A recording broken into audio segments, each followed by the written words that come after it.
Praise the Lord. നിങ്ങളെ എല്ലാവരെയും blessed മോർണിംഗിലേക്ക് യേശുക്രിസ്തുവിന്റെ നാമത്തിൽ സ്വാഗതം ചെയ്യുന്നു.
പ്രിയരെ, അനുഗ്രഹിക്കപ്പെട്ട ഒരു പ്രഭാതം കൂടി നമ്മുടെ ജീവിതത്തിൽ അനുവദിച്ചു തന്ന വലിയവനായ ദൈവത്തെ നമുക്ക് ഒരുമിച്ച് ചേർന്ന് നന്ദി പറയാം.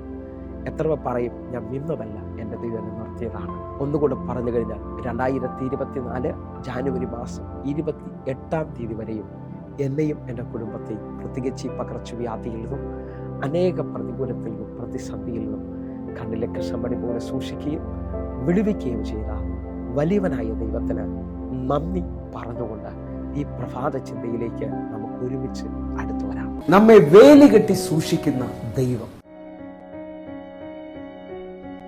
പ്രിയരെ, പ്രാരംഭ വാക്യത്തിലേക്ക് യോബിന്റെ പുസ്തകം 1-ാം അധ്യായം അതിന്റെ 9-10 വാക്യങ്ങളിലേക്ക്. അതിന് സാത്താൻ യഹോവയോട്, വെറുതെയോ യോബ് ദൈവഭക്തനായിരിക്കുന്നത്? 10-ാമത്തെ വാക്യം, നീ അവനും അവന്റെ വീടിനും അവനുള്ള സകലത്തിനും ചുറ്റും വേലി കെട്ടിയിട്ടില്ലയോ?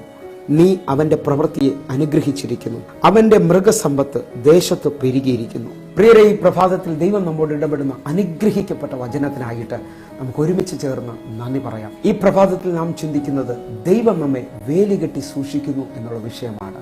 നിങ്ങൾ ശ്രദ്ധിച്ചു നോക്കേ, യോബിനെ കുറിച്ച് സാത്താൻ ദൈവത്തോട് പറയാണ്, വെറുതെയാണോ യോബ് ഭക്തനായിരിക്കുന്നത്? നീ അവനും അവനുള്ള സകലത്തിന് ചുറ്റും വേലി കെട്ടി അവനെ സൂക്ഷിച്ചിരിക്കുകയാണ്. എന്നെ കേൾക്കുന്ന പ്രിയരെ, ഈ പ്രഭാതത്തിൽ എന്റെയും നിങ്ങളുടെ ജീവിതത്തിനകത്ത് നന്മയും അനുഗ്രഹവും സകല ദൈവിക വിടുതലുകളും നിലനിൽക്കണമെങ്കിൽ ദൈവത്തിന്റെ വേലിവളപ്പിൽ ഞാനും നിങ്ങളും സൂക്ഷിക്കപ്പെടേണ്ടത് ആവശ്യമാണ്. സെക്കരിയ പ്രവാചകന്റെ പുസ്തകം 2-ാം അധ്യായം അതിന്റെ 5-ാമത്തെ വാക്യത്തിലേക്ക്, എന്നാൽ ഞാൻ അതിനു ചുറ്റും തീമതിലായിരിക്കും, ഞാൻ അതിന്റെ നടുവിൽ മഹത്വമായിരിക്കും എന്ന് യഹോവയുടെ അരുൾപ്പാട്. നാം വായിച്ചു കേട്ട വാക്യപ്രകാരം ദൈവം നമ്മോട് പറയാണ്, ഞാൻ അതിനു ചുറ്റും തീമതിലായിരിക്കും. ഈ പ്രഭാതത്തിൽ എന്നെ കേൾക്കുന്ന എത്ര പേർ പറയും, ഞാൻ നിന്നതല്ല, എന്റെ ദൈവം എന്നെ നിർത്തിയിരിക്കുകയാണ്? ഒന്നുകൂടെ പറഞ്ഞു കഴിഞ്ഞാൽ, ഈ പകർച്ചവ്യാധിക്കോ മറ്റു രോഗങ്ങൾക്കോ പ്രശ്നങ്ങൾക്കോ എന്നെയും നിങ്ങളെയും തൊടാൻ കഴിയാത്തത് എനിക്കും നിങ്ങൾക്ക് ചുറ്റുമായി ദൈവം തീമതിലായിരിക്കുന്നത് കൊണ്ടാണ്. യെശയ്യാ പ്രവാചകന്റെ പുസ്തകം 31-ാം അധ്യായം അതിന്റെ 5-ാമത്തെ വാക്യം, പക്ഷി ചുറ്റിപ്പറന്ന് കാക്കുന്നത് പോലെ സൈന്യങ്ങളുടെ യഹോവ യെരൂശലേമിനെ കാത്തുകൊള്ളും, അവൻ അതിനെ കാത്തു രക്ഷിക്കും, നശിപ്പിക്കാതെ അതിനെ പരിപാലിക്കും. നാം വായിച്ചു കേട്ട വാക്യപ്രകാരം യെരൂശലേമിനെ ദൈവം എങ്ങനെയാ കാക്കുന്നതെന്ന് ചോദിച്ചാൽ, ഒരു പക്ഷി ചുറ്റിപ്പറന്ന് കാക്കുന്നത് പോലെ ദൈവം തന്റെ പട്ടണത്തെ കാക്കുകയാണ്. എങ്കിൽ ഈ പ്രഭാതത്തിൽ നമുക്ക് ഒരുമിച്ച് സമർപ്പിക്കാം. 91-ാം സങ്കീർത്തനം അതിന്റെ 10-ാമത്തെ വാക്യം പറയുന്നു, ഒരനർത്ഥവും നിനക്ക് ഭവിക്കുകയില്ല, ഒരു ബാധയും നിന്റെ കൂടാരത്തിൽ അടുക്കുകയില്ല. നമുക്കൊരുമിച്ച് ഈ പ്രഭാതത്തിൽ വിശ്വസിച്ചുകൊണ്ട് നമുക്ക് ചുറ്റും നിൽക്കുന്ന ദൈവത്തിന്റെ വേലിവളപ്പിനായി നന്ദി പറയാം. പറയാം. പ്രിയരെ, നമുക്ക് ഒരുമിച്ച് പ്രാർത്ഥിക്കാം. കണ്ണുകൾ അടച്ചാട്ടെ. ഞങ്ങളെ സ്നേഹിക്കുന്ന ഞങ്ങളുടെ നല്ല ദൈവമേ, ഈ പ്രഭാതത്തിൽ ഞങ്ങൾ ഒരുമിച്ച് വിശ്വസിക്കുകയും പ്രാർത്ഥിക്കുകയും ചെയ്യുന്നു. അങ്ങയുടെ വേലിവിളപ്പിൽ അങ്ങ് ഞങ്ങളെ സൂക്ഷിച്ചിരിക്കുന്നതിനായി നന്ദി. ഇന്ന് ഈ വചനം കേൾക്കുന്ന ഓരോ ദൈവമക്കളും മാനിക്കപ്പെടട്ടെ. ഇന്ന് ഈ വചനം കേൾക്കുന്ന ഓരോ മക്കളും സൗഖ്യമാകട്ടെ. ഇന്ന് ഈ വചനം കേൾക്കുന്ന ഓരോ മക്കളും അങ്ങയുടെ നന്മ അനുഭവിക്കട്ടെ. കർത്താവേ, ഞങ്ങൾ ഒരുമിച്ച് സമർപ്പിക്കുന്നു യേശുവിൻ നാമത്തിൽ തന്നെ. ആമേൻ, ആമേൻ. പ്രിയരെ, ഈ പ്രഭാത സന്ദേശം നിങ്ങൾക്ക് അനുഗ്രഹമാകുന്നെങ്കിൽ നമ്മുടെ യൂട്യൂബ് ചാനൽ സബ്സ്ക്രൈബ് ചെയ്യുകയും ഫേസ്ബുക്കിലേക്ക് നിങ്ങൾ ജോയിൻ ചെയ്യുകയും ചെയ്യണമെന്ന് ഓർപ്പിക്കുന്നു. അതേപോലെ ഒരു ഗുഡ് ന്യൂസ് നിങ്ങളെ അറിയിക്കുന്നു. എല്ലാ ദിവസവും നമുക്ക് സൂമിൽ ആരാധന നടക്കുകയാണ്. നിങ്ങളെയും ഞാൻ അതിലേക്ക് ക്ഷണിക്കുകയാണ്. ഒരു വിടുതലിന് വേണ്ടി ആഗ്രഹിക്കുന്ന ഏവരും ആ സൂം ആരാധനയിലേക്ക് കടന്നു വരണമെന്ന് ഓർപ്പിക്കുന്നു. എങ്കിൽ ഈ പ്രഭാതം ഏറ്റവും അനുഗ്രഹമുള്ളതായി തീരട്ടെ. God bless you. ആമേൻ.